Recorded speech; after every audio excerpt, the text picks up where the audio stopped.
What happens when your body slows down but your purpose won't? Ray Grace, better known as Ray the DJ, built a 40-year career bringing life to the party, turning ordinary nights into unforgettable memories.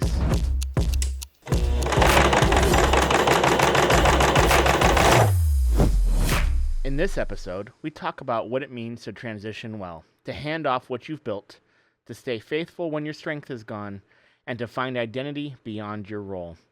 Ray opens up about the ups and downs of the wedding industry, his battle with Crohn's disease and neuropathy, and how God's still using him, even when the mic gets passed to someone else. This story isn't just about DJing, it's about perseverance, purpose in pain, and finishing well. Let's jump into it. Well, Ray, welcome to the show. Well, thank you very much, Jonathan. I am so excited to have you on here and talk about all the things we're going to talk about today. You know, for a little bit of just FYI for everyone, Ray's my father-in-law, so there is some familial connection.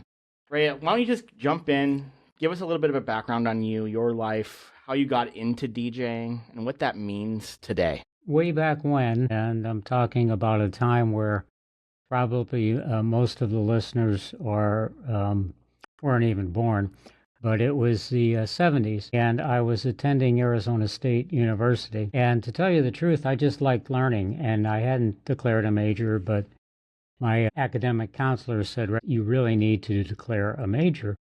So I thought, and I said, well, what do I like to do, or what do I like? And I came up with music. I love music.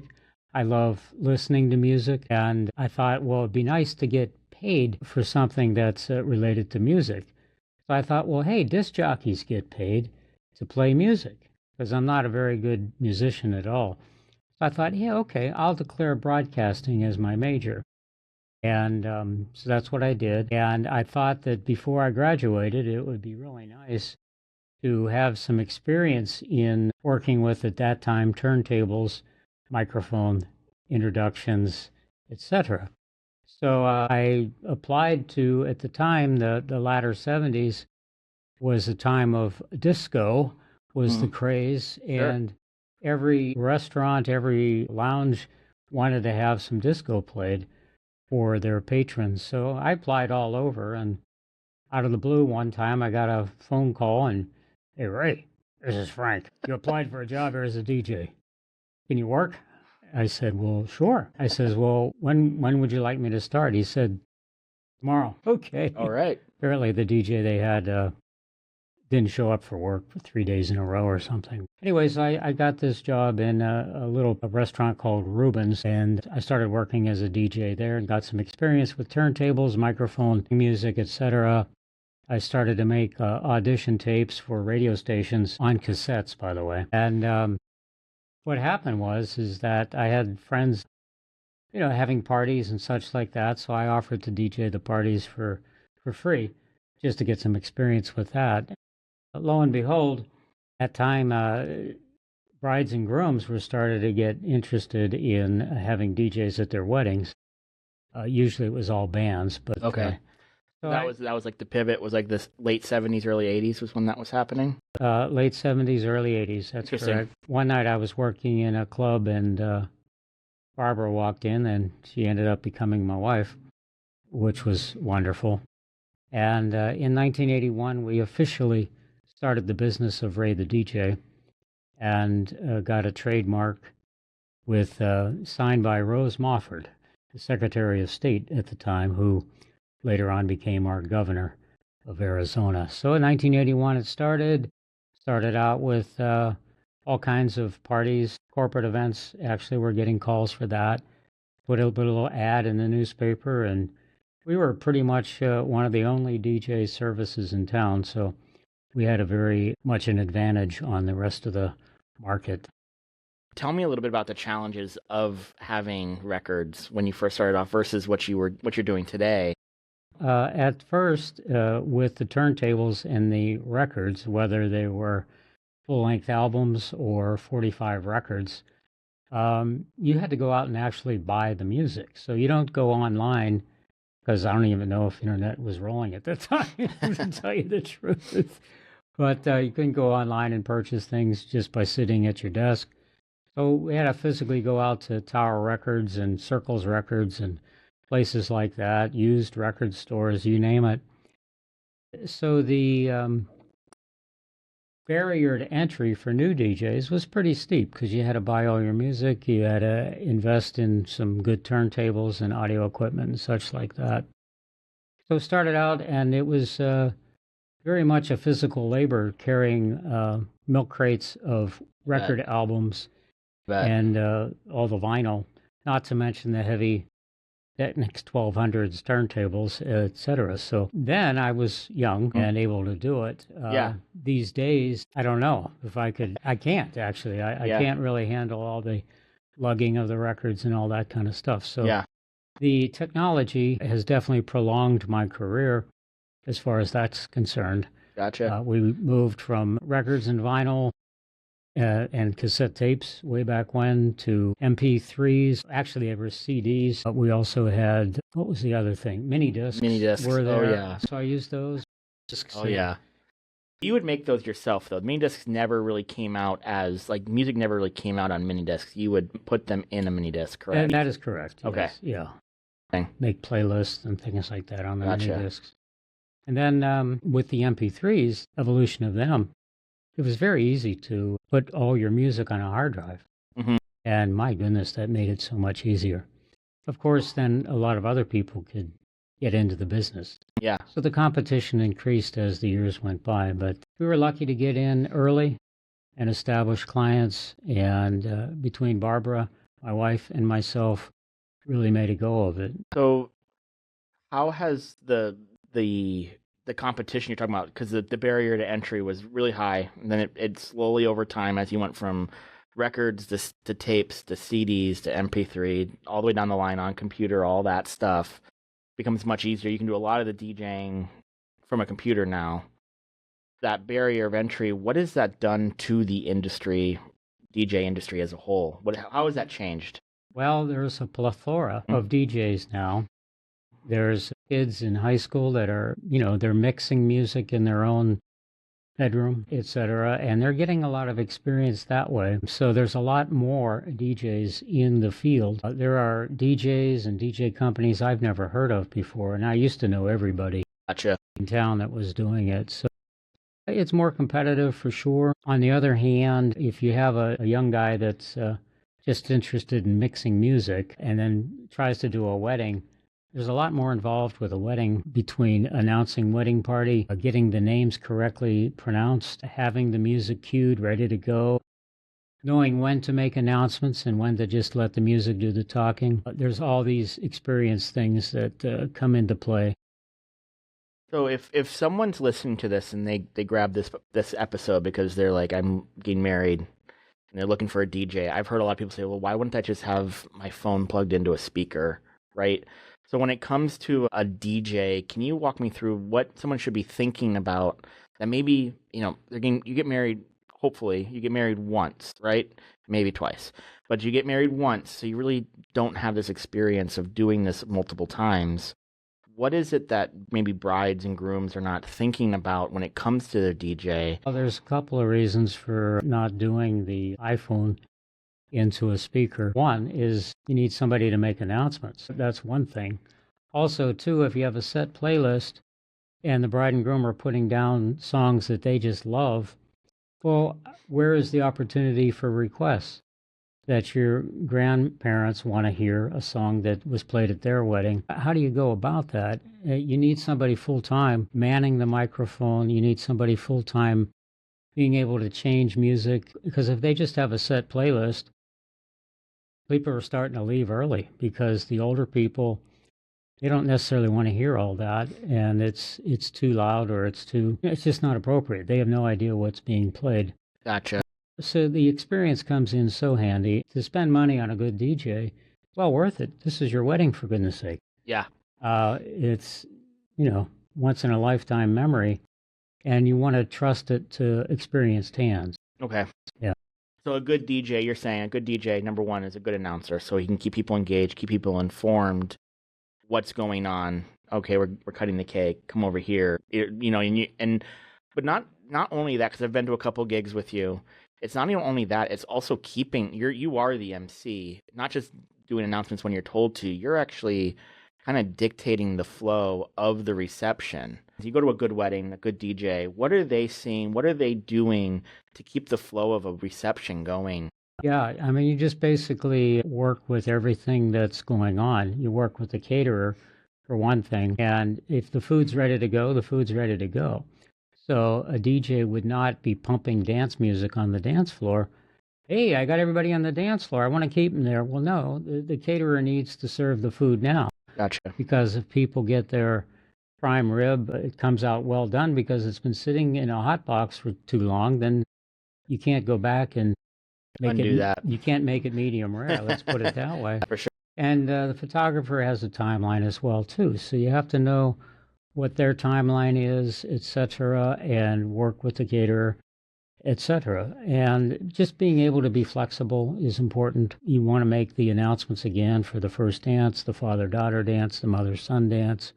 And a good DJ is prepared and asks all these questions. Are you going to have a father-daughter dance? And actually, turns out the father has passed away. So obviously you don't want to make an announcement. It's time for the father-daughter dance. And everybody goes, my gosh, he's passed away. Did you not know that? So you have a lot of research ahead of time. Yeah. Everything does flow smoothly. If you read the crowd, typically you play the right music at the right time. For dinner, it's very much complimentary to a meal. And you don't blast the music. You don't play super dance tunes while they're eating their entree, for goodness sake. So you play more background dish type music. You take music from their playlist that they have submitted ahead of time, like we like these songs. And then when it's time to pump up the dancing, typically you'll be pleasing the older crowd first because they're going to be leaving first. They're going to get tired first. Gotcha. And then you move toward the young music, and the dance floor is pumping the last couple hours. For us, when we got married and we had one of your DJs that would come out and do our wedding, that was what it was all about. Was like we didn't have to think about anything. You're not at a place to really be making big decisions during the wedding. It needs to be done in advance, and then trust other people that can handle making those decisions. Because like all of a sudden the DJ is pulling us on the floor to do the shoe questions that we agreed to do beforehand, and I wouldn't have thought to even do that in the time because there's so many people and they all want to talk to you, and there's dancing and there's drinking and there's food and all the things are happening. Like having someone sober-minded knows what they're doing, keeping the train on the tracks is a huge deal. So let's go back to you starting the business. When you started the business in 81, so a couple of years of doing DJing, figuring it out, but then you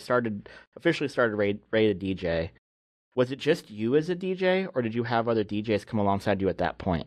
It was just me as Okay. the DJ initially, and then a gentleman that I graduated with at Arizona State in broadcasting. He Okay. was working at KTAR, which was mostly a news and type of station.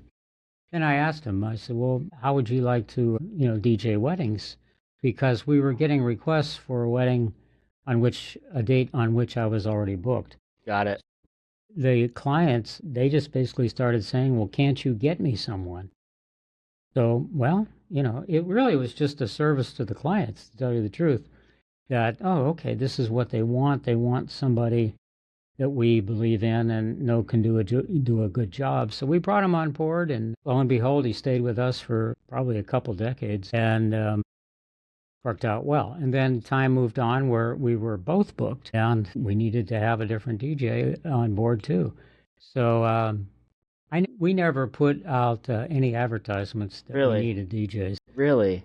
People Okay. would come to us Wow. and say, hey, I'd love to try to do this. What is it that you look for in the right DJ for your company, for what you guys are doing? Well, actually, it boils down to morals, integrity, honesty, love of music, love of serving others, that type of thing.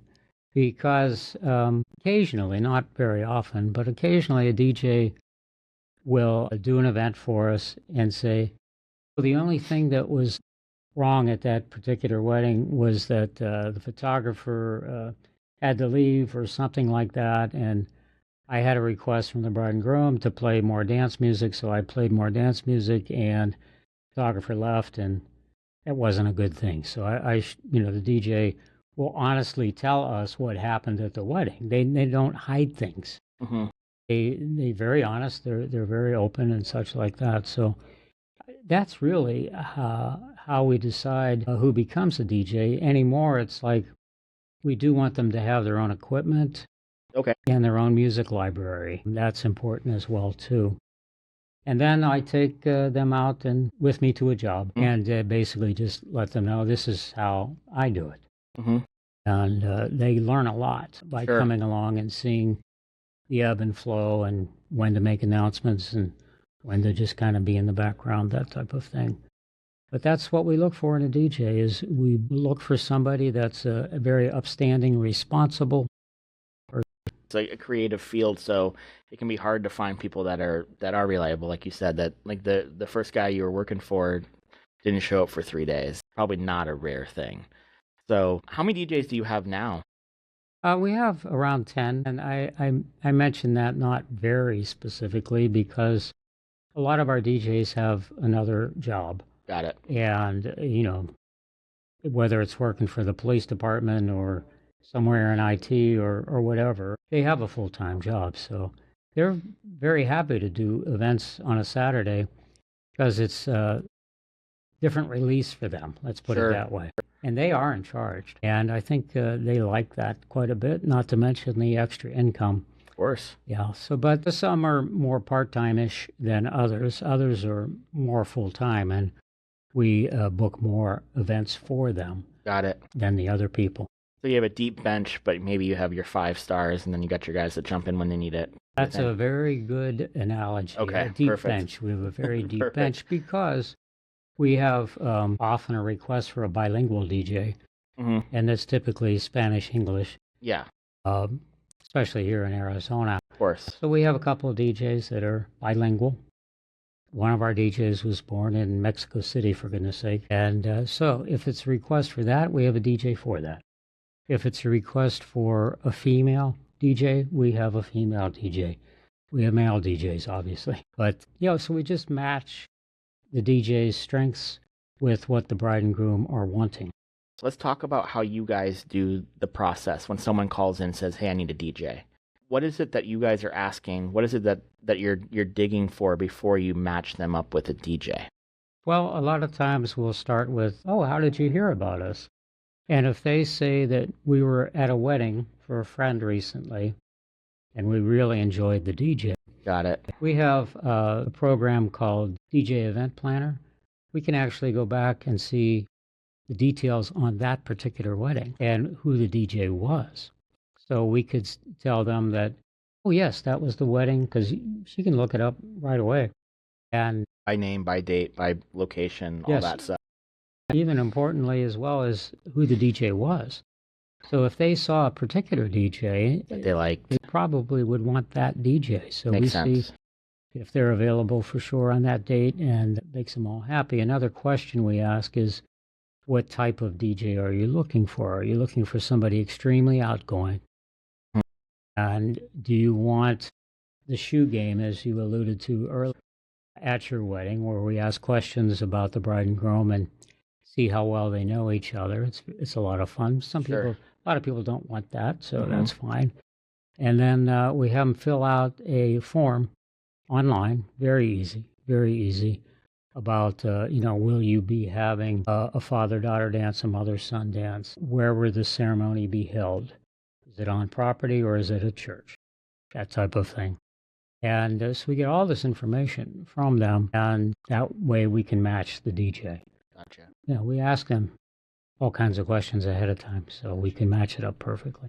Yeah, because I've been on a couple, probably 8 different gigs with you and your DJs, and seeing how, for example, if you're at a wedding, typically it's one where they really want an MC. You have that voice and that control over the room. Whereas I've gone to other ones where the bride and groom are like, we want to play this crazy music. We don't care what anyone else requests. We just want it to be a party, like a hardcore, let's just go party. And the DJ that was there is an incredible mixer and an incredible DJ, but he's definitely not the same as you in regards to like the emceeing side of it. And so it is an interesting thing to have gone to different DJs that you have and see them matched up with the bride and groom and watching him be like, sorry, I can't play your music. Like the bride and groom were very clear. This is what I'm playing. I have this choice set. I'm choosing what I'm playing, Like they're not dictating everything, but they do not want YMCA. They do not want that's fine. you know what I'm saying? So it was interesting to see how the weddings are so different and how the DJs actually the strengths and weaknesses of your DJs, how you play them into each type of wedding that you're doing. It's really interesting. Ahead of time, we have them fill out a form, basically, that, separate from the other form. They fill it out for check availability. And we have on there very specific questions like, please list your must-play songs. These are the songs that you have to hear at the wedding. On the flip side of that coin is, please let us know the songs you do not want to hear. The do not playlist. Yeah. And usually things that have been overplayed over the years. Sure. Electric Slide, YMCA. That's exactly what I was thinking. Yeah. Don't want those songs because they're overplayed. But other people do. So it just depends on the bride and groom.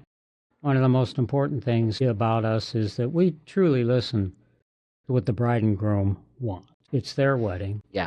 It's not the Ray the DJ show. And people didn't come to hear us, to see us. They came to celebrate with the bride and groom. So the bride and groom are always the stars. And you're just there to complement that, to elevate them on their day. Another thing that you guys do that I've seen too is the DJs are actually talking to the bride and groom prior to the wedding. Yes. And I don't know if that's necessarily across the board, or maybe there's other DJs out there who also do that.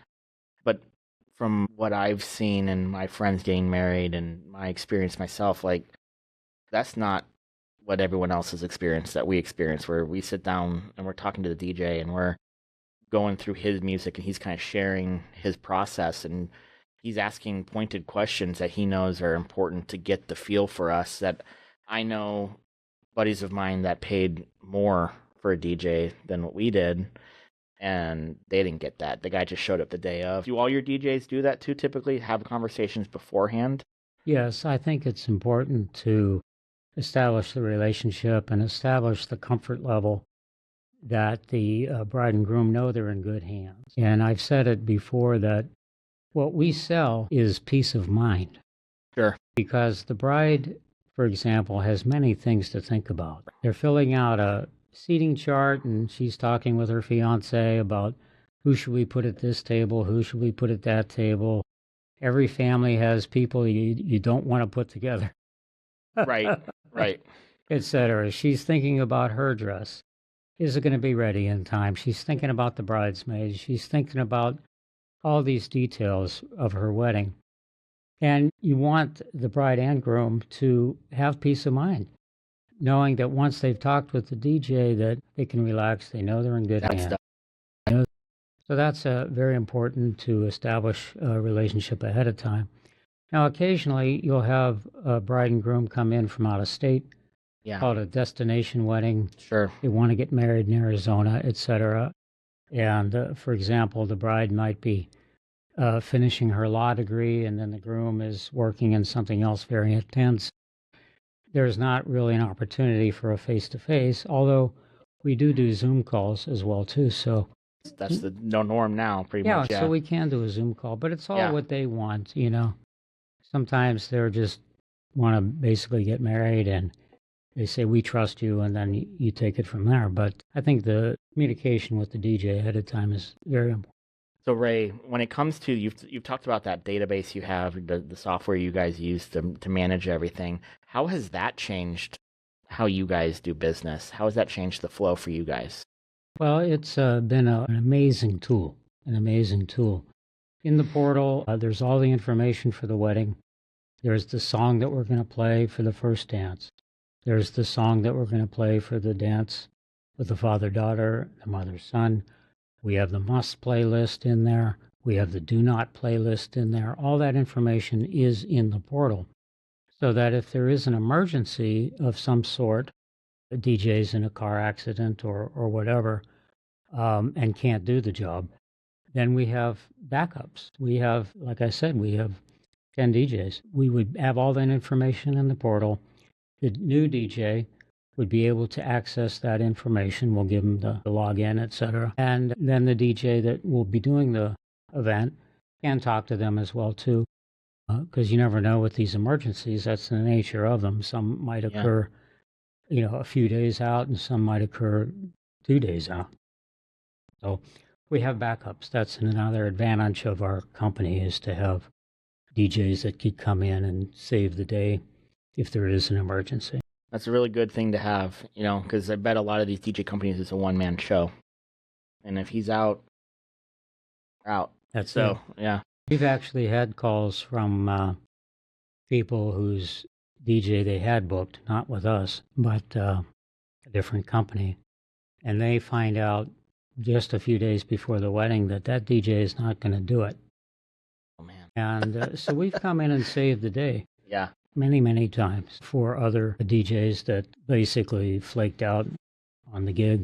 Are there any other lessons that you learned that stand out to you right now as we're talking here down the 45-year line that you think are good lessons for somebody else to pick up from what you learned? Well, one of the most important things as far as getting more business and sustaining business is networking. So if you can get into organizations that refer DJs, specifically I'm talking about the NACE organization, National Association of Catering and Events. These people, most of them are catering directors at hotels. So just imagine yourself as a bride and groom coming into the catering director and saying, we'd love to have our wedding here. And the catering director would say, well, do you need a florist? Do you need a photographer? Do you need some entertainment?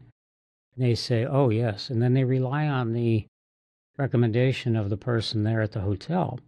Now, if the person there at the hotel knows us and knows the job we do, they would recommend us.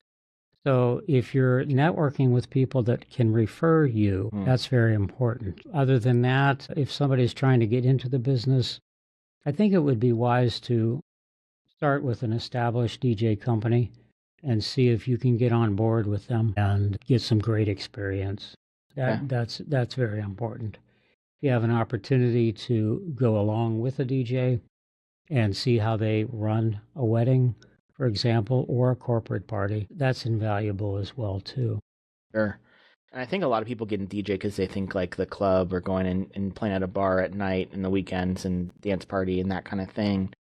What is it that maybe those young adults, those 18-year-old, 19-year-old, 20-year-olds don't realize are the skills that set them apart as let's call it a corporate DJ or a wedding DJ, where really a lot of the money is in that world. So what are the things that outside of cutting music and having a good time and making things sound amazing and pumping up the energy, would you say are really like the standout skills for a DJ to have? Well, the most important skills for a DJ to have is people skills. Okay. And being able to be flexible, etc. Now, as far as the club DJs, let's put it that way, there are many great club DJs. Sure. And they typically don't make announcements. They just play the music and keep the dance floor pumping. Keep it going, yeah.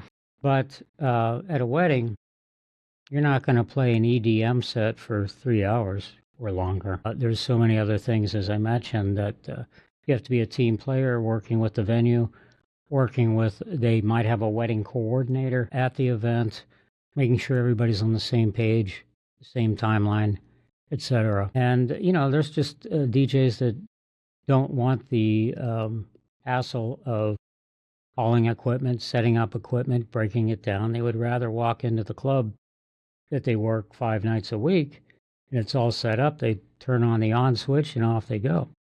So it depends on the type of DJing you want to do. There are extremely popular DJs that work in Vegas and they do live events and Sure. thousands of people show up, and they're few and far between, but obviously there's great money there. But just like trying to play professional sports, I mean, all the kids in club softball and club baseball and basketball, etc., they're hoping to play in the NBA, but how many players really make it there. Yeah. So it's easier, I think, to do the types of things we do than it is to become a world famous mixing DJ. What's interesting is what you're saying. It's kind of just a principle that in business is understanding where you are in the flow of the typical process of whatever your business is, and knowing what that looks like and how and who's the center of that. Like what you're saying, like the catering director or the wedding director at a hotel tends to be the centerpiece of a lot of wedding planning situations, and being able to meet the needs of that person as the DJ, as a piece of that puzzle, means that you're going to be pushed to way more than the guy who doesn't communicate with them or doesn't do a good job of making their photographer and their chef happy and makes their job easier. So in any business that you're in, I think it's a good key thing to know is, where am I in the flow, and who's the king of the castle when it comes to the flow, and how do I make their job easier? And how do I make, so that they want to use me in that way. So it's the same kind of a concept for anybody, but really in this world of weddings, it is that orchestrator, that person who's planning, because the biggest purchase is the venue, right? That's typically true. typically it's the venue is the most expensive piece of the puzzle. Yes, there are places that are in extremely high demand. Yeah. And they have an extremely high price to book them.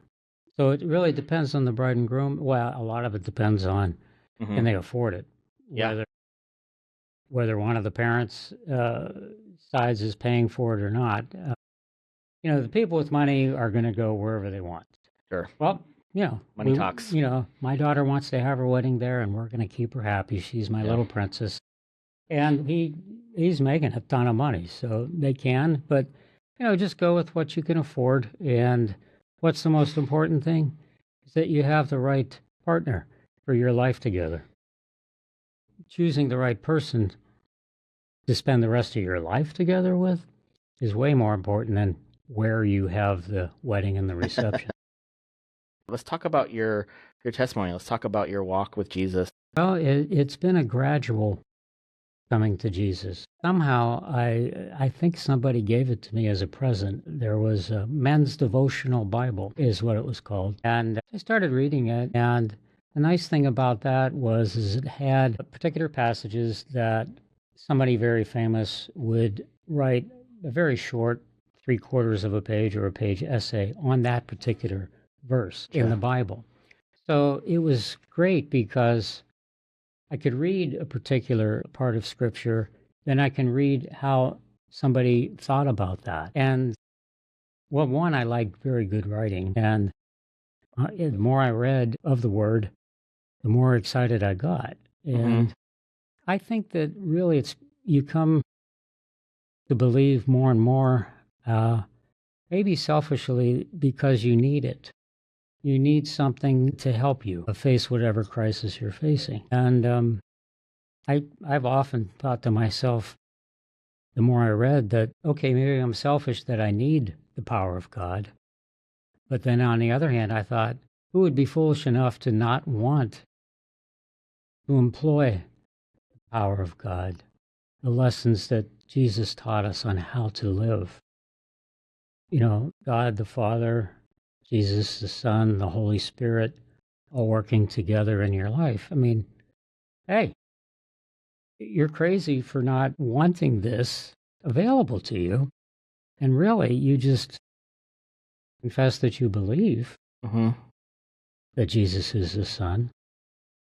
That's all it takes. I mean, it doesn't cost you a fortune to get in. It's free, Yeah.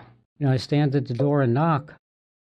Yeah, you should open the door, for goodness sake. And then another big part of my coming to Jesus was we were members of the church where we got married. And, went to the church and have 3 lovely daughters. And it was fun because they had kids their age they could play with. They had Sunday school, etc. And we loved being members. And as time went on, I was asked, well, to be an usher. Okay, I was an usher. That's no problem. And then they wanted me to be an elder. And I'm thinking, Gee, I didn't know I was that eld because I was relatively young. But I became an elder, and part of that was leading people in a scripture reading during the service. That was fun and challenging in a sense that, the best way to learn something is, well, the best way to learn something is to teach it. So if I'm there conveying the message, I really want to understand it deeply. Totally. Yeah. So let's see. I had one other point to make on that. Oh, the other point is during communion and an offertory, there were two different elders. One would say the prayer before the communion.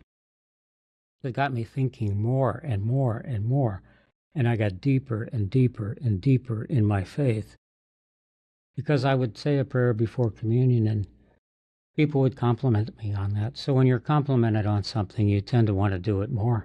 Of course. Yeah. That type of thing. So it was a walk that went step by step. It wasn't just a flash. Yeah, it never is. It's never ending either. Yeah, it is. It is. And I enjoy the messages that we can get online, the different sermons, the different messages. And that's one, I think your online process here is wonderful. Because, thank you. Yeah. Thank you. It gives access to everybody. It's an interesting concept. It's biblical. It's talked about a lot in scripture. It's just like what you were talking about is serving, right? And it's serving and doing are the best ways to, well, really the only way to walk it out. But it's interesting, what you're saying is like, I learned more, my prayer life grew, all those different things because I literally served and I got involved. And so, as a business person, you're busy. Your two big days as a DJ are Friday and Saturday night, right? Yes. So Sunday morning comes around and you're saying you're an elder. It's a pretty crazy thing because you're out till midnight, 2:00. Sometimes I'm sure at some point that was the case. And then you're still turning around and serving on a Sunday, and then Monday comes fast, right? So, but tell me, like, from a spiritual perspective, though, was that worth it? Oh, very much so. Yeah. Two things I want to mention is the fact that, yes, I'd be working on a Saturday night into the early morning, and then the next morning on Sunday, I'm an elder, and I'm up there at the podium, and one time I opened by saying, "Good evening, ladies and gentlemen." I think it was 10 a.m. That's because I always say that at the weddings and such. That's good. Good evening, ladies and gentlemen. Yeah. And Welcome to the show. And the roof was growing. Yeah, right, yeah. Exactly. The other thing I wanted to comment on that you mentioned is that Jesus came to serve, not to be served. And one of his biggest advice for everyone was to love each other as I have loved you. Mm-hmm. That's very key. That's very key. And the power of prayer is wonderful. I say a prayer often, throughout the day. It's not just when I wake up or when I go to sleep. Then it makes you think of how blessed you are, the attitude of gratitude. And I give thanks every day for what we have. How does that mentality of serving, like you said, serving others as you want to be served, and the golden rule, right? How does that dictate how you guys do things at Ray the DJ? That's everything. Way long ago, when I had first moved to Phoenix, I was a waiter, and the big credo there was to serve how you wish to be served. Now that was in relation to dinner and such. But really, when you go into a restaurant, it's important that, one, you're recognized. The server will say, "I'll be right with you. I just need to deliver to this particular table." And you're recognized, Yeah, that type that of is thing. nice when someone does that, for sure. But I think, too, serving others, it gives you a purpose. It gives you a personal ministry, if I could put it that way, to think of those people that need prayer, that need help, that need perhaps somebody to talk to, and realize where they are. Realize where you have been in a very difficult time, and how important a word or a thought or a communication from somebody that truly cares means to you. And that's important as well, too. I mean, we're all one big family, and We have to help those that are less fortunate. Well, So, one other thing, yeah, of if I course. can, I tell I tell our DJs that at a wedding, DJ performed a miracle. And I let them know that you're at a wedding, and although you can't turn water into wine, you can create lasting memories for the people in attendance For sure. because there will never, ever be the same collection of people together in one place ever again. And it's a wedding, and it's special. Hmm.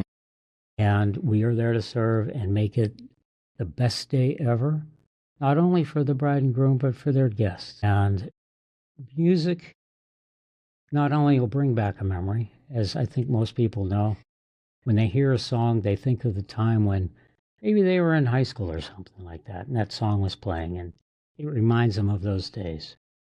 But at a wedding, you're creating memories as well. And people 5 years later will hear a song and they'll go, that was played at Jack and Annie's wedding, remember? Yeah, and Uncle Fred got out there and did that Did his crazy dance. So that's the power of music. For sure. And we're there to serve however we can. Has there been any pivots that you've made in your business as your faith grew, as your walk changed, and you changed, not your walk, but you changed through it? Were there any moments in your business where like I need to change, we need to change how we do X, Y, Z? I don't necessarily think so. I think, as I mentioned earlier, the strength of my faith has grown throughout the years, and my faith has grown throughout the years in the business too. But there wasn't a point where we were doing things terribly or against my beliefs that made me say we have to change this. There are occasionally we'll get calls for a particular party that we're not really suited for, and so we would maybe recommend another DJ company or another DJ that is more in line with what they're looking for. So I think it's fine to not take every job that comes in if you don't feel right about it. You know, you have to trust your gut feeling a lot, not to take something that you don't really feel good about. Have you had any personal challenges that you've had that have made business challenges for you as well? And how did you approach that? Well, my health, I've been living with Crohn's disease for over 50 years, since I was 12, 13 years old. And occasionally that'll flare up and I'll end up in the hospital, that type of thing. But again, getting back to the fact that we do have backups. So if there Yeah. was a time when I was in the hospital for whatever reason, usually it was Crohn's disease related, we have the DJs that'll cover the gig. So here I am in the hospital bed and talking with the DJ on the phone, giving them everything I know about the bride and groom from the meeting. And then they could go online again and get all the information. But trying to maintain my health is very important to me. And I've developed another couple issues over the years that now I'm dealing with too. But you know, you basically play the hand of the cards you're dealt, and so you can choose to go a couple different directions. You can choose to go down the rabbit hole of depression and feel sorry for yourself and mourning the life you thought you were going to have at this time in life, or grieving for that life that is not happening now. So at a point, you have to pull yourself out of that hole of depression. And of course, that's where the faith comes in and the prayers and asking in the name of Jesus for help. And that's important, but also is to wake up every day with the attitude of gratitude and saying, okay, this is the day the Lord has made. Let's make it a good one. Let's Yeah. make it a good one. Because I still have value in the sense that I can give people advice, talk to them, minister to them, etc. Yeah. Yeah. Deal with the deck you've been dealt, like you said. Yeah. Make the best of it and go after it, right? Right. Don't hold back on it. It's a big deal. Yeah. Yes, exactly. Looking back at yourself, even yourself when you were younger, is there anything that you would tell yourself if you could go back in time and be like, listen, do blank, don't do blank? I'm not sure if there's specific advice like that because Barbara and I have really worked together as a team to grow it. And I think the foundation was very strong and we just built from there. I would stress to them on a personal note to always take care of your health. I mean, I would take things on that I shouldn't have. I should have just taken some time off and concentrated on getting myself better. I've always bounced back, although this particular time, I haven't bounced back from peripheral neuropathy and etc. Luckily, that you mentioned advice for maybe one of our daughters is we do have our daughter Mary that wants to take over the business, and she's in the process of doing that now. Yeah. And she knows to take care of her health. She's very good on that. But because if you don't have the health, then you don't have much of anything, relatively speaking. You always have something. But the lack of health is so important. So many people say that. Take it for granted until you don't have it. That's exactly right. You never miss the water till the well runs dry. So the preservation of yourself is important. Don't basically live to work. Work to live. And that's important. That's what I would say to them. Let's talk about the retirement, your legacy, daughter taking over. That all kind of came about, as you're getting ready to retire and deciding what to do. There's been a lot of different pieces to that. It's been, there's a lot of moving parts to that. What do you think has been the biggest challenge that you guys have experienced, you and Barbara have experienced as this process has moved forward with Mary coming in, taking over, learning the business? I mean, she grew up in it, so it's not like all your daughters have. They all know it. Her stepping into this role in this position and this young person coming in with all these ideas and you having how you've done it for 40 years and that melding of those two things and, working together on this, what has that process been like for you? It's been very good because Mary is extremely intelligent and she asks a lot of questions. Yeah. And she's involved with so many decisions, which we are letting her have those decisions, which is important. But if she's unsure of a particular answer to a question or whatever, she'll ask us, what do you think about this? So she's very willing to learn. One of the challenges, I guess, is that there's a lot of things that we have learned over the years about particular clients or things like that, little nuances that she doesn't know. So we try to communicate as much as we can to her about maybe the story behind a particular client where we did the wedding for, as it turns out, the parents of the now bride and groom. So now we're doing their children's wedding. That tells you how long we've been doing this. And it's important to know kind of that legacy as well in your clients. But yeah, it's quite a change, but she will have a lot more questions as time goes on. But we're very excited for her taking over. Very excited. Very much open to her ideas as well, too. And then we'll give her feedback on particular ideas that she may have that may have some other considerations that she hasn't thought of. So communication with anybody is important, but I think especially in this case of her coming in. And Barbara's taking her to those networking meetings, as I mentioned, and introducing her to people so people know. Do you feel transparency with Mary about clients, about how you do things, and her being transparent back about how she sees things? How important is that to this transition, to it being smooth, to it being successful, right? Because this is like a knife's edge kind of a moment for any business when the transition's happening. So how important is that transparency and that willingness to be transparent with each other in this situation? It's extremely important. Yeah. Extremely. Because she knows that by asking questions that it's going to help her as she carries on. Yeah. And, we're happy to have her ask the questions because we want to see her succeed as much as she does. Yes, but communication, wherever you're at, is the key. Any relationship. I don't care if it's business or a marriage or whatever. But if you just keep communicating, then you understand the other person better. And hopefully they understand you better. And on it goes. I think it's people's fear of what the other person might say or how they might react that inhibits people from just starting to communicate. And then you build up assumptions that, well, I think they're thinking this way. Well, how do you know for sure if you don't ask them?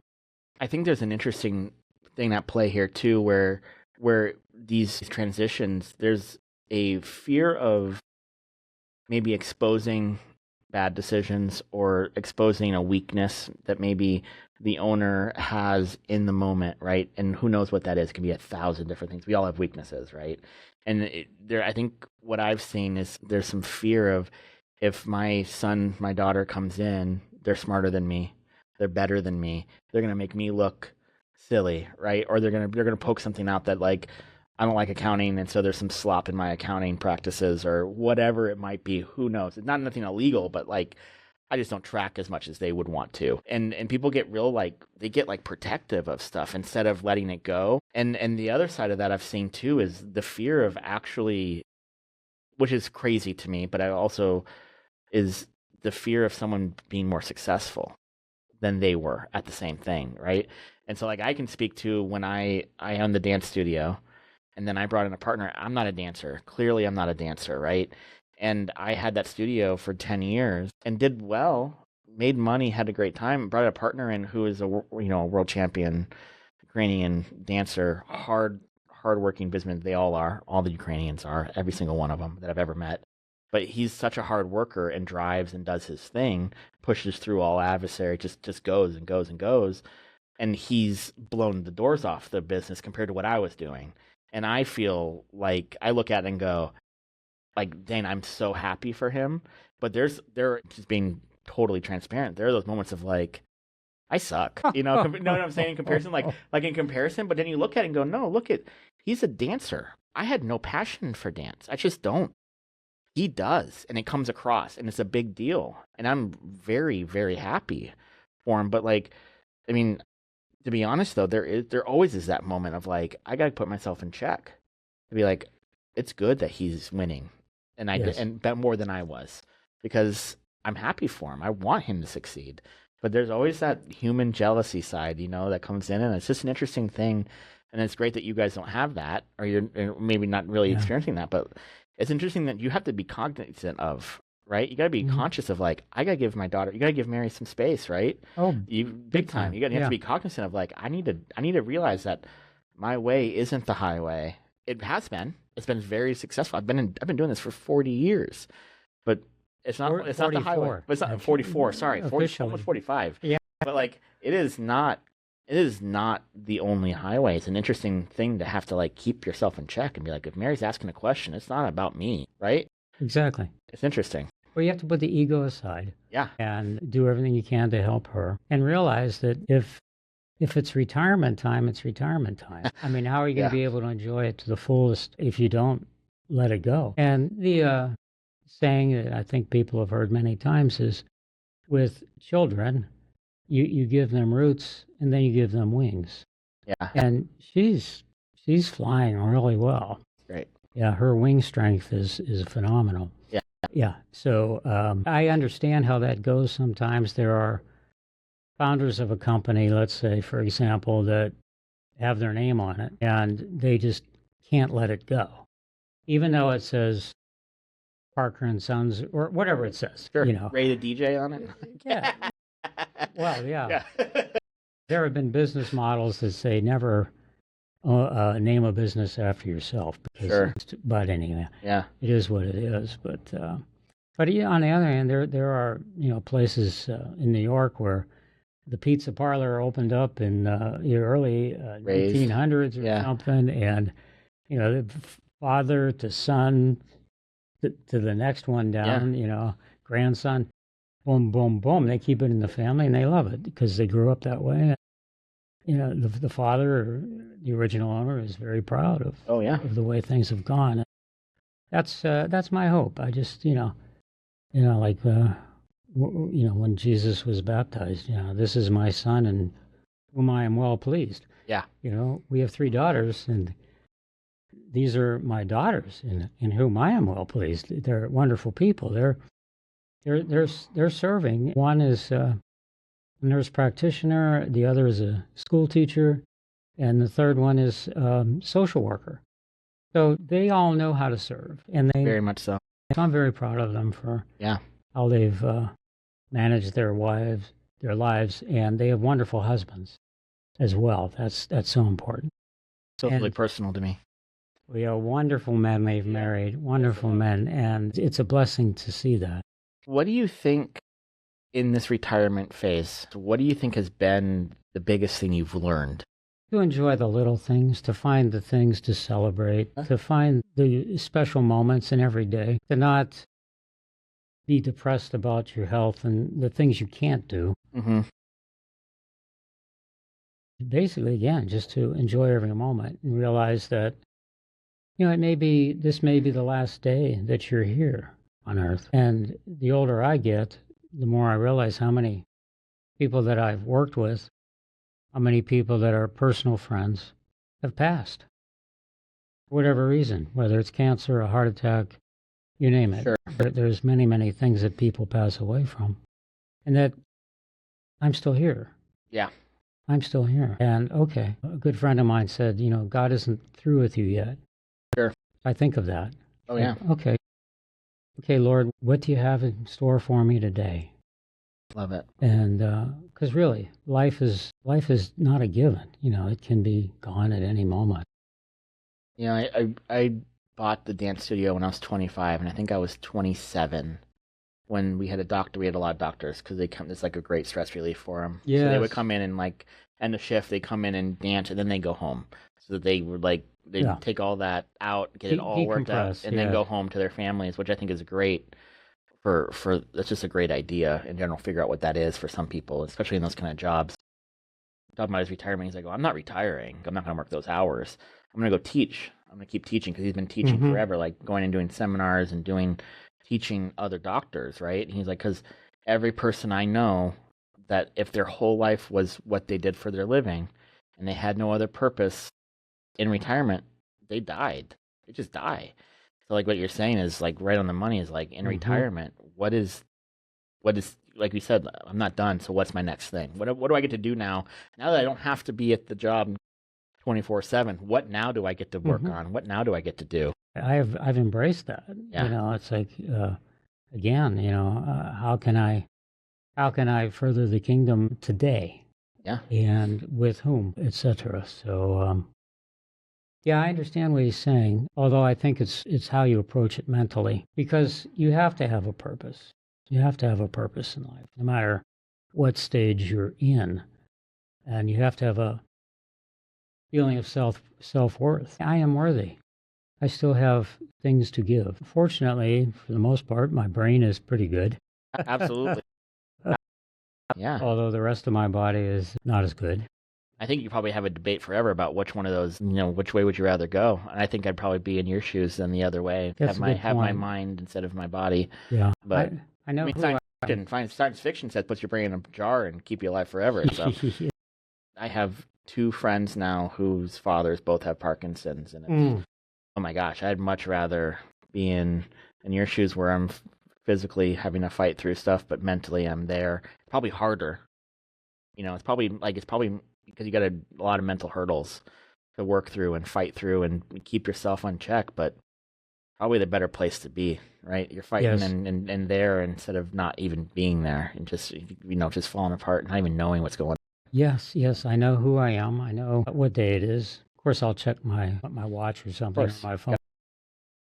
State, yeah. But yeah, that would be extremely hard. And it's obviously very hard for the caregivers with Alzheimer's. It's their parent doesn't know who they are, and you have to be concerned that they don't just walk out the door and disappear somewhere. And I'm fortunate that my wife Barbara is caring for me, in sickness and in health.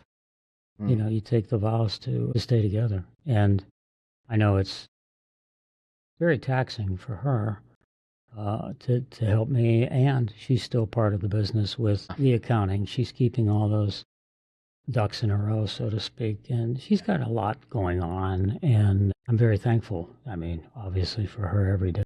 Well, I make the joke that when she passes, we'll file her in for canonization as a saint after she goes. So We can't do it beforehand. We can't do it now. We have to wait. But when that happens, we'll make sure to Hey, Barbara. or put her application in Rome. Oh, that's So for fantastic. sure. Going back 44 years, you guys started up the business.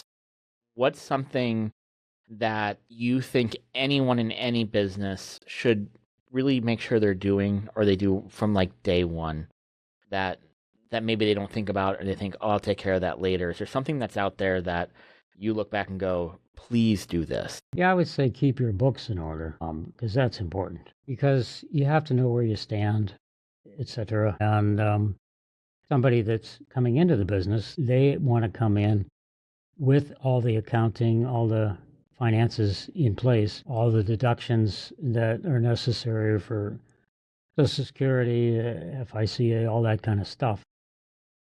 It's very important. And I'm very thankful that way back when Barbara said, well, we need to, put things into savings, and we need to, eventually think about retirement. When you're raising three girls, it's like, oh my goodness, you're just trying to get to the next step, and then all of a sudden it's braces, and then all of a sudden it's cheer camp, and then, Then college.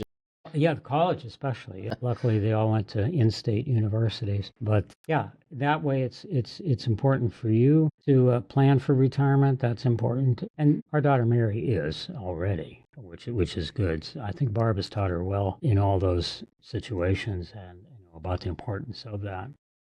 But yeah, that is top priority, is to have all those things the way they should be regarding income taxes and all that. Well, and doing it right, so you're not giving money away either. Yeah. Right? Because there's a lot of stuff that you can write off, and you can play the game and be on the up and up, but also make sure that you're getting everything that you can out of your Yes. deductions and all that Yeah. stuff too, for sure. If someone's having a party, or they're having a wedding, or they're having a a family reunion, or whatever it is, a corporate thing, how do they reach out and get a hold of you guys?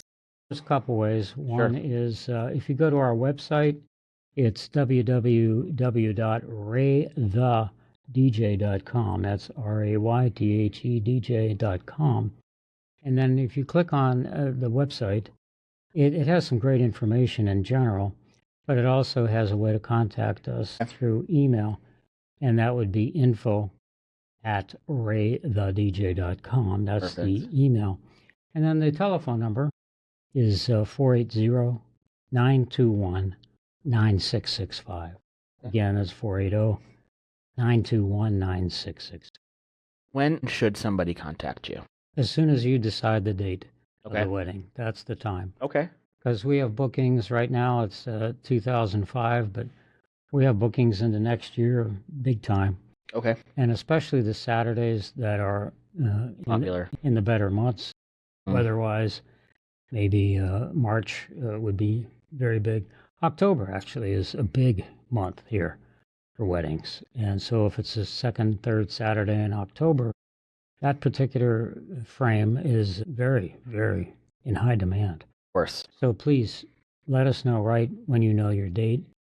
Contact us, and we'll take it from there. This is the first step, and then after that, you guys will set up everything with them when you're sitting down with the DJ closer Yes. to the date, if it's the year out or whatever. Right. That's how it works. Exactly. Okay. And they could Okay. start filling out their online portal anytime they want. Gotcha. Okay. Good. As we're just wrapping up here, is there anything that comes to mind that you want to say as a last, like, closing thought before we go today? I would just say that when in doubt, or when you're facing a tough situation, trust in Jesus to help you through, because that's what you do. And again, there's no charge. You just bring it to the Lord in prayer in the name of Jesus, and it will come unto you. Love it. Well, thank you for being on the show. Thank you. Thank you for being here. It's been a privilege. It has. Thank you very much.